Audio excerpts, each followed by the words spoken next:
Réalisé par Loin de Dieu, David Noutepe Apati Bassa, jeune et humble serviteur de Dieu, bouillant d'esprit et de révélation, fondateur du ministère Christ pour le réveil des nations, MCRN. Situé à Davarakondi, vont de l'ancien bar et Perdier, ou deuxième vont à droite après bar ancien en venant du CG Davarakondi.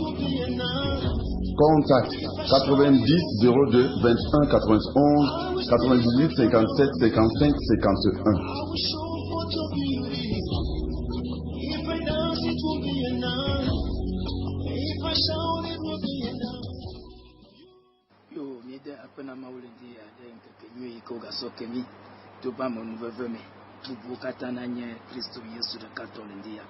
Il est le ministère Christ pour le réveil des nations, MCRN, vieux concomier d'Avarakondi. Et n'a pas moi la duro la luna le fin pavé n'avion motobe d'Avarakondi bar ancien d'Avarakondi bar ancien autre bar au bureau et tout bar entier à qu'on a voulu le Lucime alors le sakoumi me père et comment la que le ministère Christ pour le réveil des nations dit la fille au dos salle de gym le sport au palais. Il y a une sorte de mécanique au pas d'ama vopito avada comme catholique alors on peut de continuer à la pame avion motobe d'Avarakondi bar les éperviers et n'y pas de mafima bara mungale wonkwa chafima se bara bovome wala kwa ministère Christ pour élever des nations and so ane ko mo jadi do simawo et na bien moto be d'Avarakondi ba les éperviers et bara bovome wala kwa MCRN and so ji dogo malo agwelo de bado togo 2000 et na bien be assemblée de Dieu Yesu comme la Tchegouvi assemblée de Dieu Yesu comme la Tchegouvi et bado assemblée de Dieu Yesu comme et comme a bien fait quel sport au paix allo ça commis me paix allo et comme à l'académie ministère Christ pour les réveils des nations munti mauna iron le dit affiché africaine et je la sera mieux quoi le bois la yo 90 21 28 52 le bois la yo 90 21 28 52 na gotodo da to pour le peuple dimenyawa et comme la yo mo ba me le 90 02 21 91 90 02 21 91 Jipo Maounaïra, Papa Mouave, na Adouji Nolendia, Natomon Papa na Fred David. Yesumia de l'Avencomedia. Au nom de notre Seigneur Jésus-Christ, nous remercions l'Éternel le Tout-Puissant. Nous le remercions pour la vie de toi qui est à l'écoute. Que cette rencontre te soit une grande bénédiction. Nous saluons tous les frères et toutes les sœurs dans l'esprit de notre Seigneur. Alléluia. Amen. Nous saluons, nous remercions Dieu pour ces hommes qui ont décidé ce matin, que Dieu les bénisse davantage. Au nom de Jésus-Christ.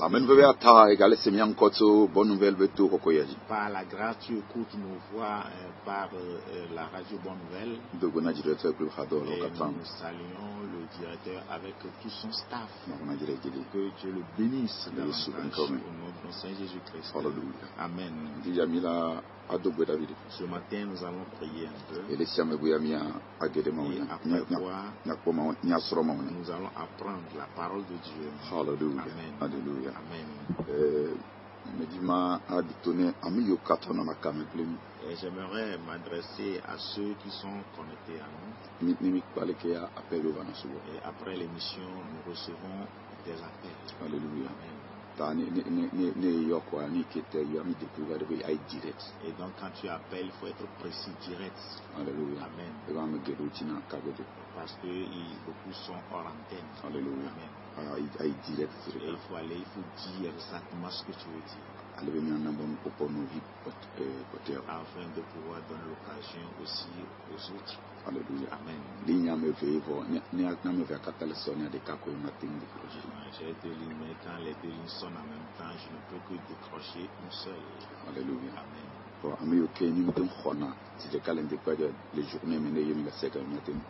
Mais après l'émission, ceux-là que nous n'arrivons pas à recevoir, même dans les après-midi, nous sommes disponibles. Alléluia. Amen. Alléluia. Amen. Que Dieu te bénisse pour ta compréhension. Au nom de notre Seigneur Jésus-Christ. Alléluia. Amen. Johannes Wagbalet Victoria. Yohanes ƒe agbalẽta 8 kpokpoe gbã kple velia eye miadzokpoe kpokpoe 1 kple 11. Bibla gblɔ be eye hafi ŋutitoto ŋkekenyui la naɖo esi Yesu nya bena yeƒe gaƒoƒo la ɖo vɔ bena yeadzo le xexe sia me ayi ɖe fofoa gbɔ. Esi wolɔ etɔ siwo le xexea me la, elɔ wo va se ɖe nuwuwu eye le kpokpoe velia eye le fiẽnuɖuƒe esi Abosam de Yuda Iscariot Simon vi la me, Simon vi la ƒe dzi me be wòafia eyomemɔ. Amen. Amen. Madowo ŋkɔ ɖe dzi, dziƒo kple anyigba fia. Makafu wo, dziƒo kple anyigba fia. Madowo ŋkɔ ɖe dzi, hallelujah, dziƒo kple anyigba fia. Oh, makafu wo, Yesue dziƒo kple anyigba fia. Nyoya miakafu wo, Yesue dziƒo kple anyigba fia. Madowo ŋkɔ ɖe dzia, won't call daisy Jipo Plani Bafia. Oh my God, Fu Yesu ye Jipo Plani Bafia. Nikafu Zipo Plani Bafia. I'm a subolo Jipo Plani Bafia. Metode di Yesu ye di Plani Bafia. Kolosia klo Ade now Ade siade Amepwe mebe Hallelujah. Oh Asrafo ye oh we nyefia galu mebenakulo siakulo atena hallelujah yade siade avec globena hallelujah oh kemosu kabuya hakafo ye oh Yesu ye we nyefia galu Yehovah ye, oh Yehovah ye, Yemawe we nyefia galo, Papa myesubo oh Asrafo ye, oh hallelujah we nyefia galo, hallelujah oh. Mosukitaya Yehovah ye Yehovah mawi oya uenyefia yagalo Yesubowa hallelujah abafia ye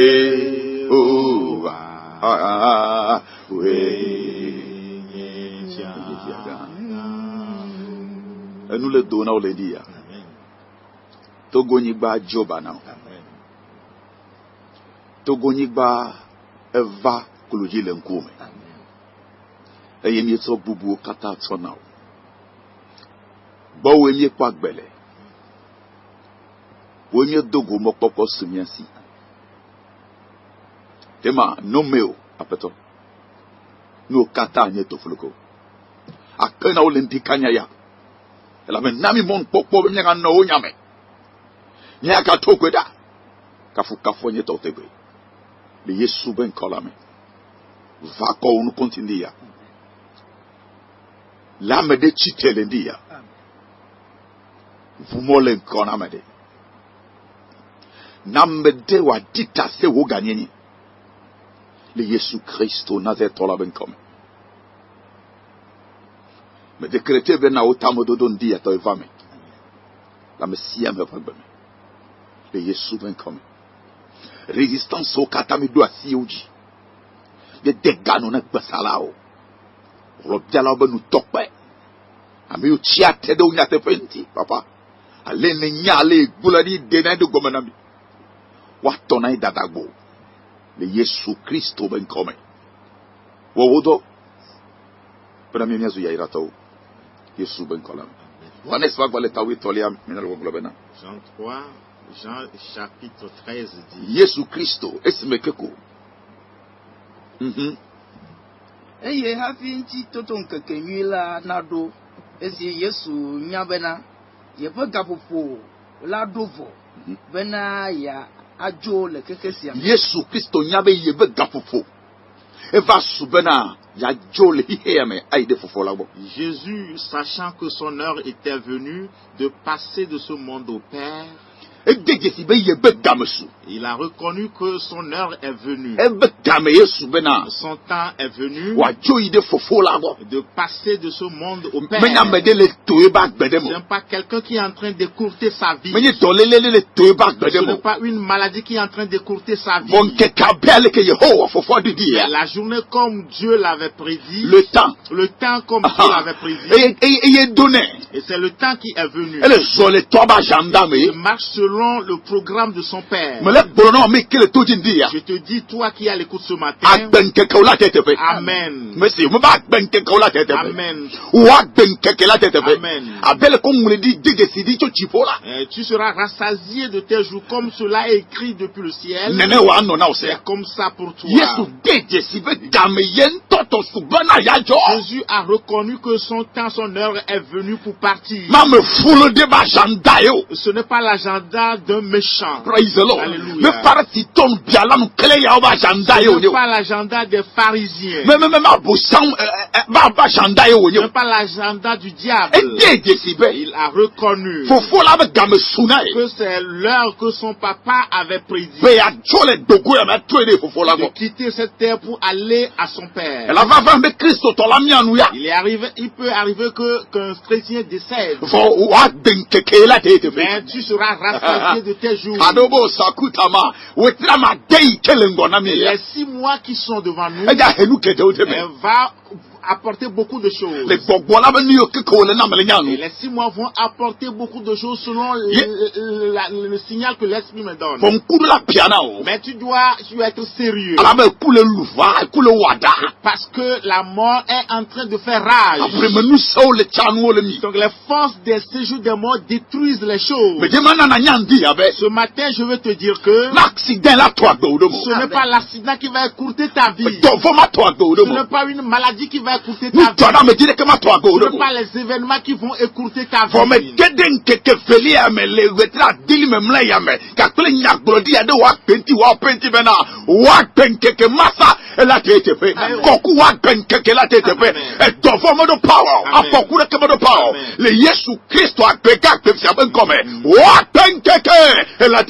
Aujourd'hui, le 2 juillet, je suis entré dans ta vie pour dire que tu seras rassasié de tes jours.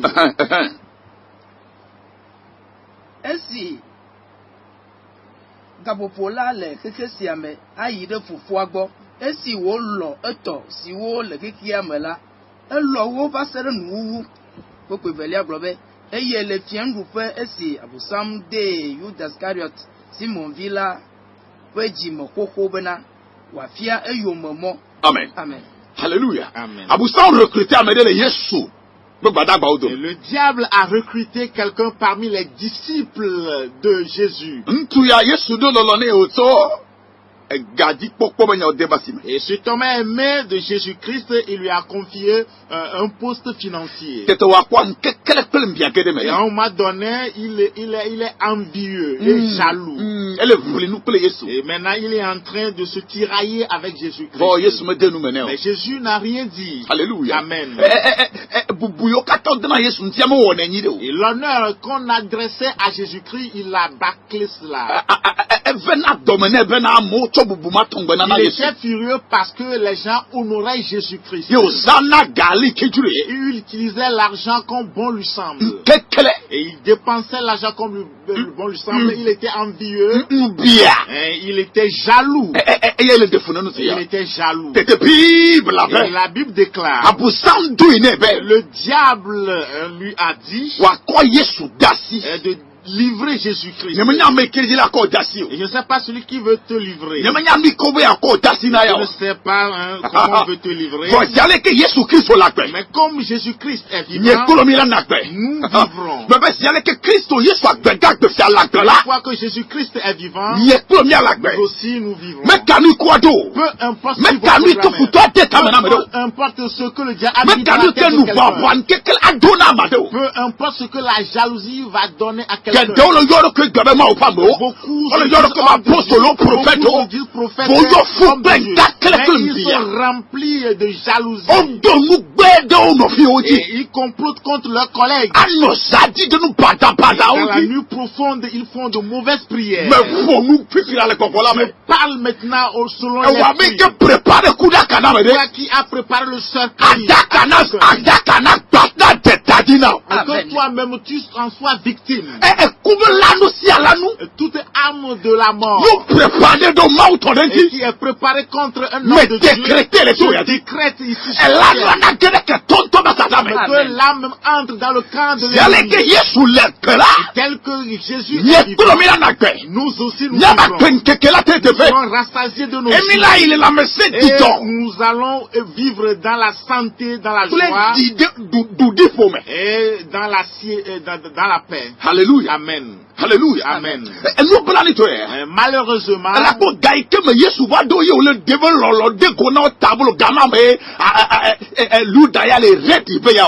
lorsque Jésus démontrait son amour, c'est en ce moment que Judas Iscariote a commencé son jeu. Alléluia. Amen. Et après les avoir lavé les pieds, que celui-là qui a les pieds lavés est purifié. Alléluia. Amen. Il dit que vous n'êtes pas tous purifiés. Quelqu'un est en vous, quelqu'un parmi vous, lui n'est pas purifié. Et malgré que ses pieds soient lavés, lui n'est pas... Il n'est pas purifié. Pourquoi n'est-il pas purifié? Parce qu'il a de mauvaises pensées. Peu importe ton manteau, peu importe ta cravate, peu importe le nom qu'on te donne, peu importe la manière de les gens, peu importe ton moyen de déplacement,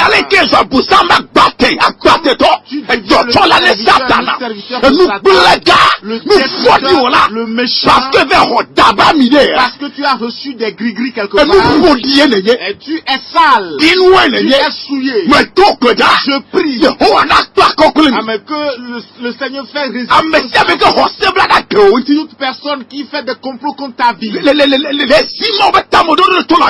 en train de décourter dans ce 6e mois. Amen. Alléluia. Amen. Amen. Je veux te dire que tu seras rassasié de tes jours. Au nom de notre Seigneur Jésus-Christ. Alléluia. Amen. À cause du temps, nous allons prier. Tu vas dire à l'Éternel que tu le remercies pour les 6 mois que tu viens de passer. Pour ce qu'il t'a fait durant ces 6 mois. Et les 6 mois qui sont devant. Et tu le remercies pour ces 6 mois. Parce que tu vas découvrir beaucoup de choses dans les mois. Bien-aimé, prie avec moi. Muntalabo haya haya maluka tamakukule kesuki handa. Ele moriando lo bobo sule bahuya ha. Me toque dadana oledia. Nous te remercions. Papa, nous te remercions pour les mois que nous remercions parce que ta grâce est avec nous. Tu nous as protégés, tu nous as gardés. Papa, tu as fait des choses. Papa, nous disons encore merci. Papa, te bénissons pour les mois Papa, nous te disons merci pour les 6 mois. Papa, tu vas faire Père, nous te remercions. Merci. Qui sont encore devant nous. Papa, parce que les 6 mois mois de bénédiction. Père, nous te disons merci. Merci. Papa, nous te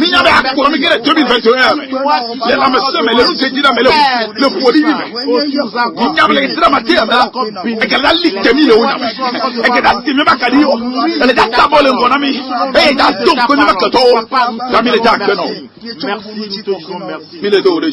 Au nom de Jésus, nous avons prié. Tu vas dire que tu as plongé ta vie dans le sang de Jésus. Et si tu connais ton nom ce matin, appelle-le. Tu vas dire que tu te plonges dans tu te laves avec le sang de Jésus. Tu te laves avec le sang de Jésus. Prie.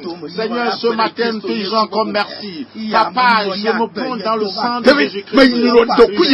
Lave dans le sang de Jésus-Christ ce matin. Au nom de Jésus-Christ. Le sang m'a sanctifié. Le sang m'a lavé ce matin. Le sang m'a Père tout-puissant. Je prie maintenant. Je me plonge totalement dans le sang de Jésus-Christ. Papa, je que le sang me pardonne de mes péchés. Que le sang lave mes péchés. Que le sang me purifie ce matin. Au nom de Jésus-Christ. Amen. Écoute bien cette requête. Il y a un serviteur, un ange qui a le pouvoir de nous amener dans notre destinée glorieuse. Et c'est le Saint-Esprit. Écoute, auditeur. Le Saint-Esprit est un homme. Et je vais te le rappeler à tout bout de champ. Et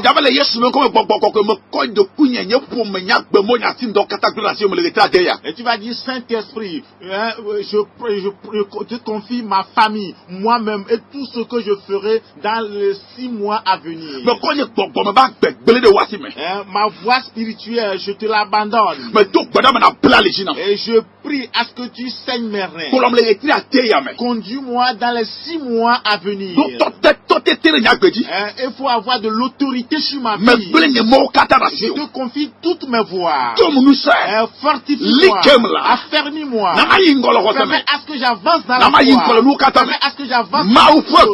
Esprit de Dieu, remplis-moi. Conduis-moi dans les 6 mois.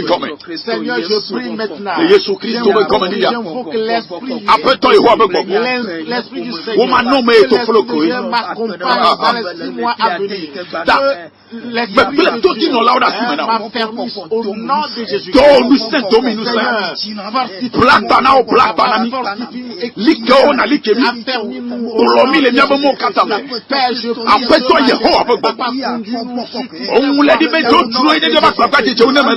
Je prie. Papa, je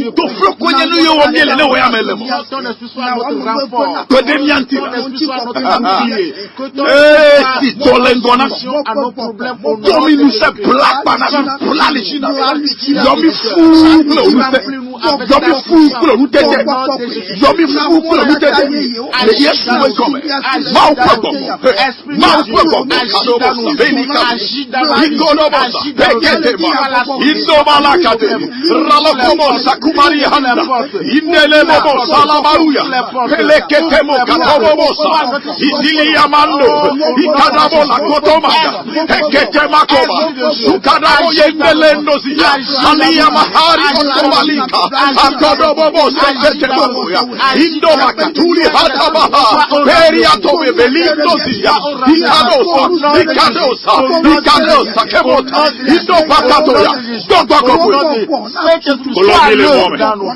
au nom de Jésus. De Jésus Christ, amen. On l'a dit. Il est écrit que le Seigneur est le Seigneur de toute grâce. Et tu vas prier. Et sans la grâce, je ne sais même pas quel nom va me donner. Tu vas dire, Seigneur, tu es le Père de toutes les grâces. Verset 10. Tu es le Père de toutes les grâces. Toutes les grâces dont j'ai besoin dans ces 6 mois qui sont devant moi. Que on reçoive la gloire dans ma vie. Que tu reçois, Amen. Amen. Prie maintenant que tu demandes au Seigneur toutes les grâces, parce qu'il est le Père de toutes les grâces. Tu demandes de te donner toutes ces grâces dans les 6 mois à venir. Prie au nom de Jésus. Prie ce matin. Je sais que tu es le Père de toutes les grâces. Papa, donne-moi toutes les grâces dont j'ai besoin. Papa, que la grâce nous accompagne. Que ta grâce nous saisisse. Que ta grâce nous accompagne. Dans les 6 mois à venir au nom de Jésus-Christ. Que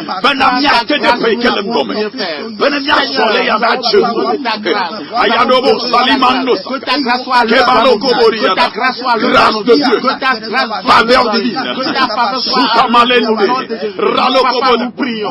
Papa, nous prions. Que ta grâce soit au rendez-vous.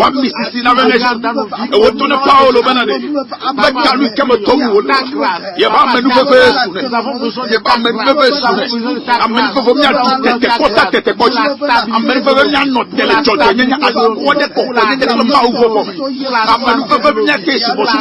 Corona crise. Que ta grâce opère nous ce matin.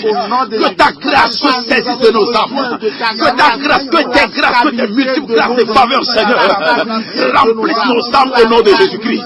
Que les mots Sakudamaya, Makodobo Lendosia, Indalabakobote, les Kadobo Montabakuya, Eliana, Tokeda, la piquée.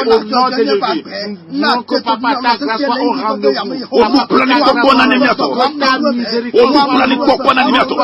On nous fait au Kevana, nous prions. Venez nous quitter pour. Venez nous quitter. Avec que ta grâce soit au rendez-vous au nom de Jésus-Christ. Amen.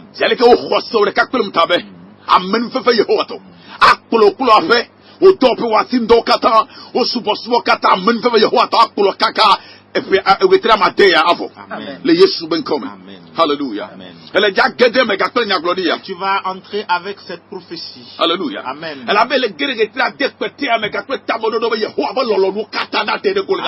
Tu vas dire que tu entres dans les 6 mois à venir afin que le dessein de Dieu s'accomplisse dans ta vie.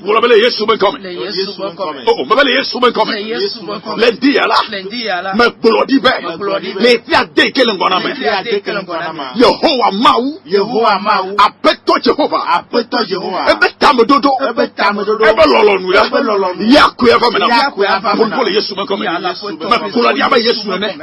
Ebe so agbale tawo ku kiti atoya me. Ebe ye kedi he me. Bene ya ololon. Ye ta poto mi le kedi de ta de la me le kebi de me. Ya wo de tawo. Wo de tawo tam dodo ko la fame. Le Yesu akefia me comme. Le funda mo sera me. Le funda mo sera me. Le funda ko ko mama me. Le funda me ba pendi tam dodo. Le funda so bo so bo. Ya ma de mo katante ya ko mo di.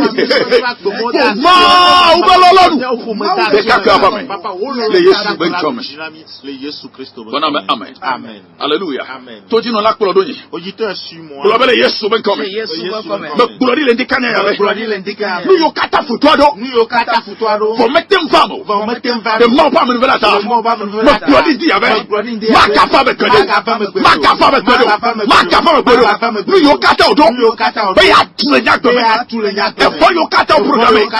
Beya Teteko, Lenyakeme, vraiment on me demande, me brodi, ben nous mondeke, ma capa me godo, yes, ou ben comme, pour nous coller dia, Kezo Bataya, Idobo Sata, Ele Kobodo Sata, Shadabo Leko, dans cette seconde marche de l'année au Père, tout ce que l'ennemi a programmé, malheur complot, ce qu'il avait préparé à faire, et qu'il n'a pas pu faire, je déclare qu'il ne peut l'accomplir au nom de Jésus.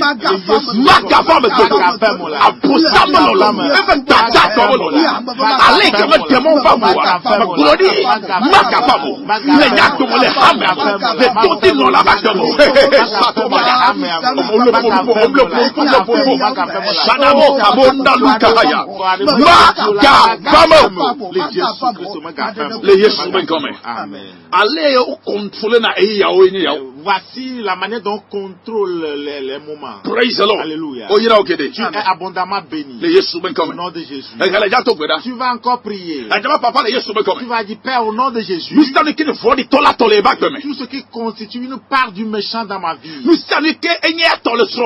tout ce qui constitue sa part dans mon foyer, et dans les heures de mes mains, ce matin, Amen. Le sang de Jésus le sang de Jésus les a balayés. Et ils ne vont pas aller avec toi. Au nom de Jésus. Parle avec foi. Parle avec foi. Papa, je prie ce matin tout ce qui appartient au diable dans mon foyer, dans ma famille, dans ma vie, dans ma profession. Papa, au nom de Jésus, je les foule aux pieds. Au nom de Jésus. Je suis délivré de tout ce qui est le diable dans ma vie. Au nom de Jésus. Le sang m'a délivré. Le sang m'a délivré. Sibalado, Takodobo Sekete, Kadabale, Lucianuke, Enya Putoto, Lucianikenya Fokule Yakbe, Basatoune, les Yesu, tout ce qui représente un danger, tout pardon imposé, toute accusation, l'Ikodobo, toute injonction, infection, marque et son programme de la part de l'ennemi.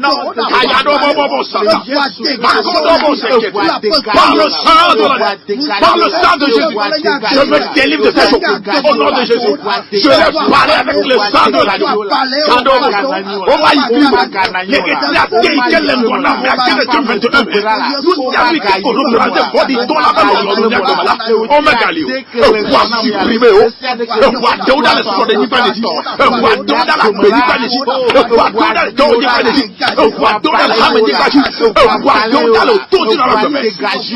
Je délivre par le sang de l'agneau de tout ce qui a ressort. C'est l'ennemi au nom de Jésus-Christ. Amen. Amen. Tu vas encore prier.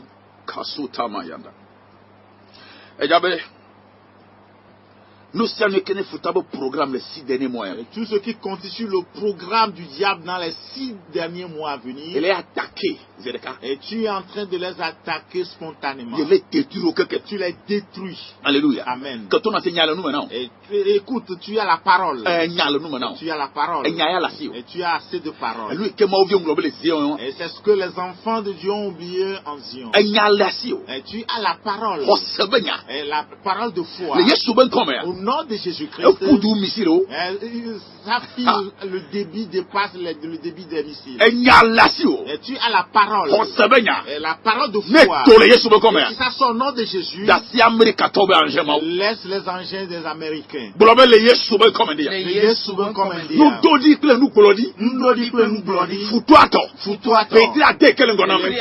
Papa le dit.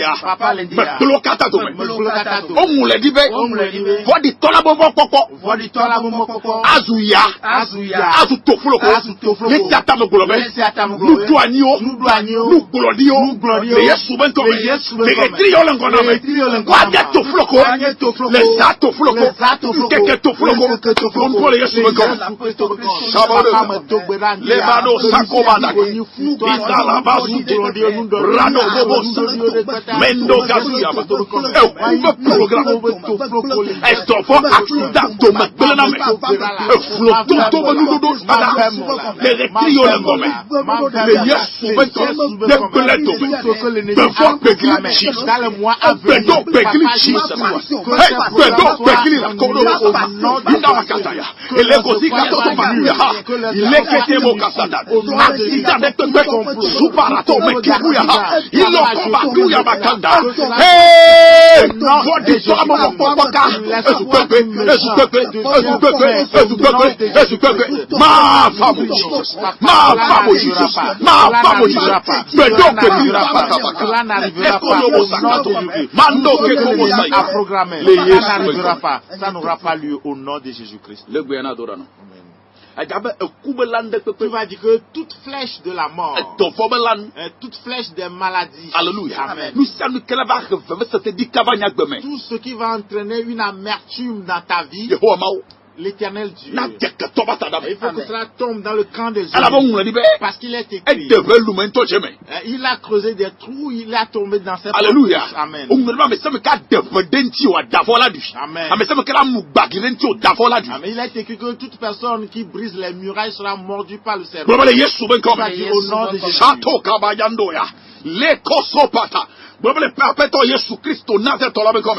Appelle-toi le Christ Nazareth ben comme. Les Yesu ben comme. Les Yesu ben comme. Les Yesu ben comme. Les Yesu ben comme. Les ngotama de kelengoma la. Ngotama de kelengoma la. Kubelanu. Kubantu. Kubet bedasio. Kubet bedasio. Okata domele gbele ndi ya. Okata domele gbele ndi ya. Pour les Yesu ben comme.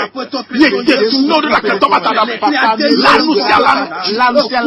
nusia la Jesus. Dans le bataya. Le Yesu ben comme. Mais tu no de la katoma ta la. Ame yo mu fo di na la. Mais tu no projectile o katoma la. Ma fo tout projectile de mort. Ayanosa. Le tu de la katoma ta la. C'est Bakataya, Indakabosa, les Kasuta, Zobalakato, Akdavo, Kinakato, Akdavo, Kinakato, Akdavo, Kinakato, Jésus Christ, Jésus ben comme. Amen. Amen. Amen. Amen. David, laisse-moi qu'un la douédia. Et là, me reçoit. Wahati pli. Yo yon tsamolo ku balé dasi mene von tsama nyamana. Agbali ko de basi mele pe na kuyo. Kato na se. Le gars dogba ba. Adabe rendez-vous de pe ko le yoina. Tu vas dire que tout rendez-vous de mort. Tout rendez-vous de ça de koto di le bobo to. Tout rendez-vous d'humiliation. Alléluia. Amen. Ah, tin som lo pu manyame maike inaya. Afokuba rendez-vous yo. Menya kwa gwede o. Aya. Bulaba le Yesu akpefia ben comme. Le Yesu akpefia ben comme. Ekuba rendez-vous. Flototo be rendez-vous. Mais toi t'es kanaya. Le Yesu ben comme. Elle est annulée. Mais décemment pas. Yale ke Yesu la paix. Ya mana. Nous pour le Yesu ben comme. Shadow ka. Kedo moya yo akomo go.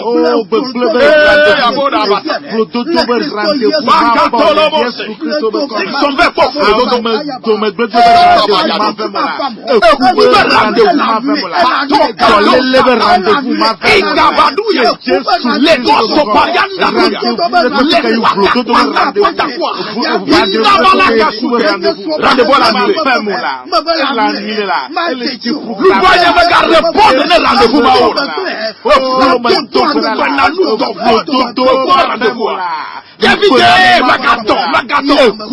Rendez-vous à l'annuler. Rendez-vous à les déprogrammer. Rendez-vous à les désactiver.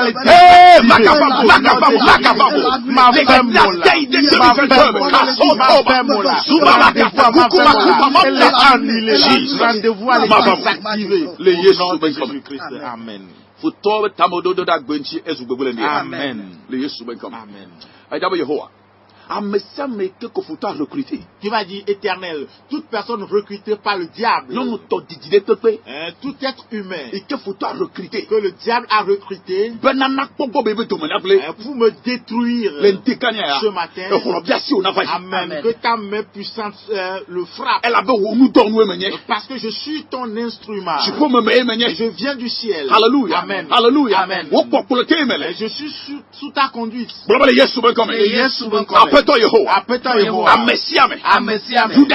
Judas Iscariot, Haman, Sanballat, Tobiah, Ike hotone Satan, peya wale nyakbebe, ya wale nyesope, le Yesu ben come, wati sete na vaji, ona klinu, ayo wonchani, ayo makasito, pray in the name of Jesus. Jésus Christ, papa me togberam dikeyala, papa toute personne à qui le diable a donné ce ministère, afin de pouvoir me détruire,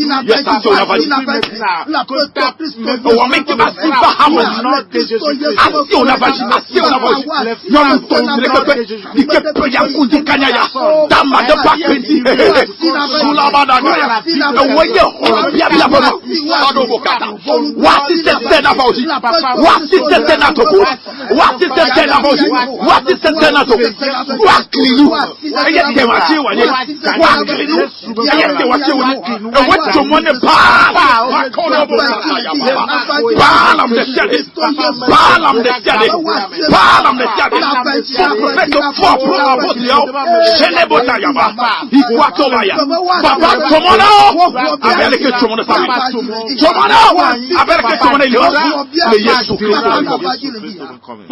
Amen. Amen. Elijato Gwera.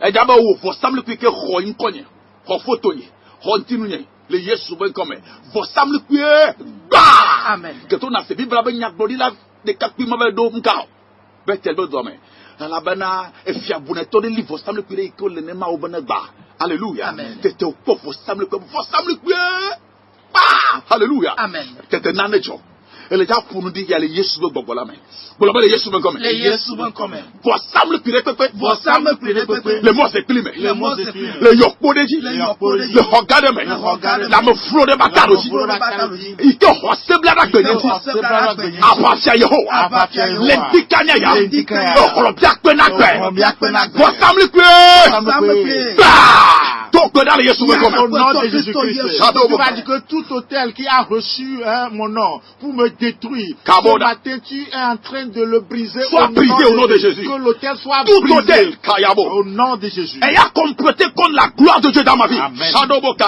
Hôtel soit brisé. Amen. Cadeau, prions.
Le Yesu Christ ben comme amen. Amen. Amen.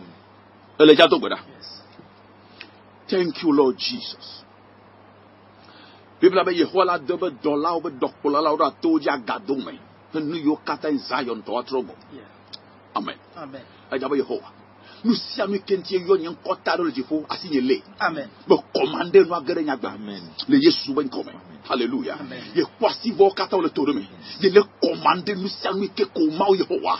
E yo ye ben kota denti ya dira ko vi de sadenti koko ko vi de shade. Nous sommes ke konti ti pote de se be ye to e onye. Ma cha buna to basalamu. Global le Yesu ben comme. Le Yesu ben comme. Le dikanya ya. Le dikanya. Nous sommes kenti Yehowa yo nyen kota do. Nous sommes kenti Yehowa yo nyen kota do. Me tese. E gere nyagba. Yesu ben come. Bebo gerenya gbe. Ati ni so kasa. Me de tra de kele ngona me. Ma doko yo be visite o. Kon pole Yesu ben come. Papa o ya le tra de kele. Mo toko o gerenya gbe. Ti ka ko le mo yo gerenya gbe. Ya o so wona. O gerenya gbe. O gerenya gbe. O gerenya gbe. O gerenya gbe. O gerenya gbe. O gerenya sobe. O gerenya baba de gbe. Mo volunteer ya be. Musami ke to ne ko. Musami ke de ho ayo ne ko ta ko. Musami ke ho aso be de ko. Le ya shi ka sana me.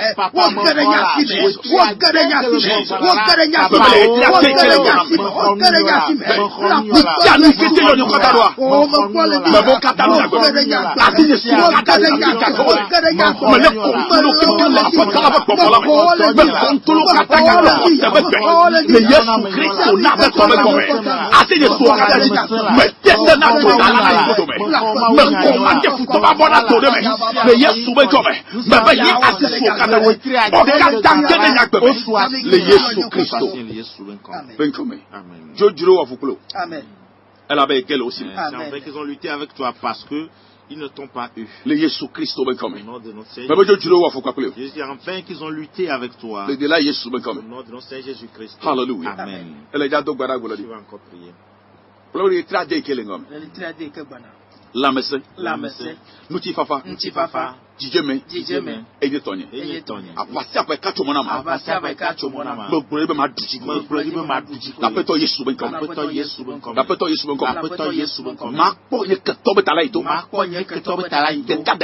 Deka. Bulonya di le Yesu ben kom.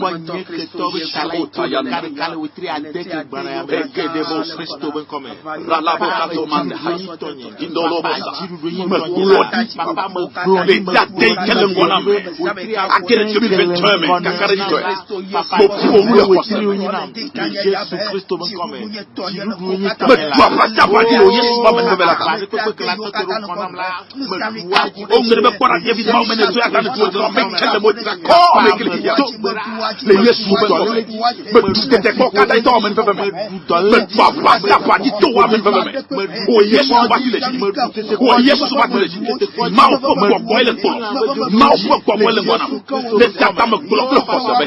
Me tu te ko ka pata pa di. Le Yesu Kristo na de to la be comme. Le Jésus Christ. Ya so ya ayi de kebe. E jabo ple manusin. E ke khoto dati go bedeti. Yesu pe fu to go le dia. Amen. E vo ale bale. Amen. Le Yesu ben comme. Hallelujah. Amen. Hallelujah. To go dale Yesu ben Ya le comme. Kristo Yesu. Ma o Jehovah. Même da be fo kata di to le fi ma ti ko bula. Esprit de mort. Ni tro to ko se me ka se di ke di nya to la. Le Yesu ben comme. A ple manusin. Mu ka na ko ya. E pe ka o to na. E vo to ko pa. Yesu ko bale yo. Blood of Jesus. Blood of Jesus. Blood of Jesus. Blood of Jesus. Blood of Jesus. Blood of Jesus.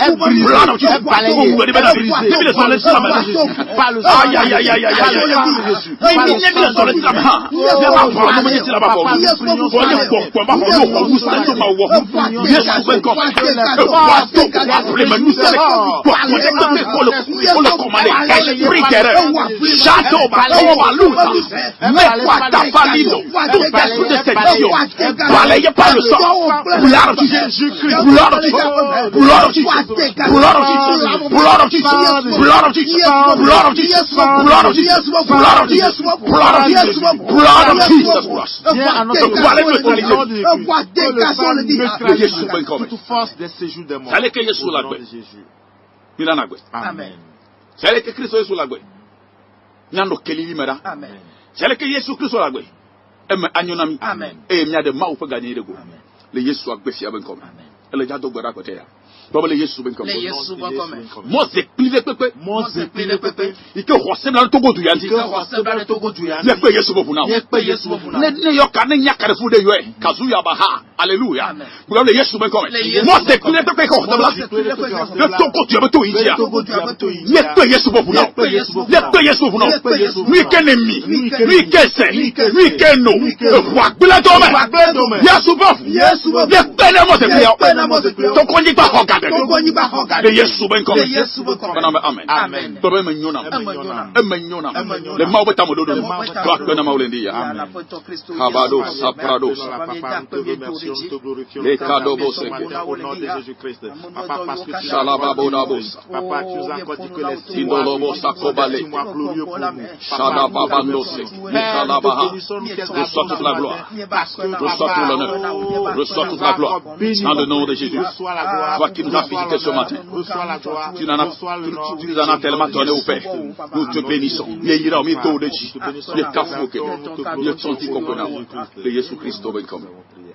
Amen. Papa mi da premier doreji. Vemi ayo kama ya tonami. Le force mi gro lende ya be nu yo kata mi gro kata wo vame. Akpele di ya ba na buji na toji no ade de Kristo Yesu kon kome. Amen. Amen. Mi da pere mawo. Mejibe manana nyabe. Oui, je m'arrête de dire que afi corona crise na jegome. Avant la crise de coronavirus, le Saint-Esprit nous a poussé à prier avec des gens. Et lorsque nous avons demandé à avoir une place, on a dit que la chaîne est saturée. Alléluia. Amen. Ce n'est pas parce qu'on nous a abandonnés. Non. Alléluia. Amen. Si Dieu nous le permet, donc nous allons faire un programme de la prière. À part l'enseignement. Prions à Dieu le Tout-Puissant. Que la paix soit votre portion dans toutes vos œuvres. Et que Dieu soutienne cette radio. Au nom de Jésus. Amen. Yo mon pas ma wira wolendia. Les yo mon pas 90 02 21 91 90 02 21 91 LVVD. Magadron Kunoke 90 02 21 91. De la salam Paul le bois, la yo 90 21 28 52 90 21 28 52. Quelqu'un a dit non et mon pogo pas mon nouvel na dojina le Christ Yesu a be chapon comme quelqu'un a dit o ira o lendia. Amen.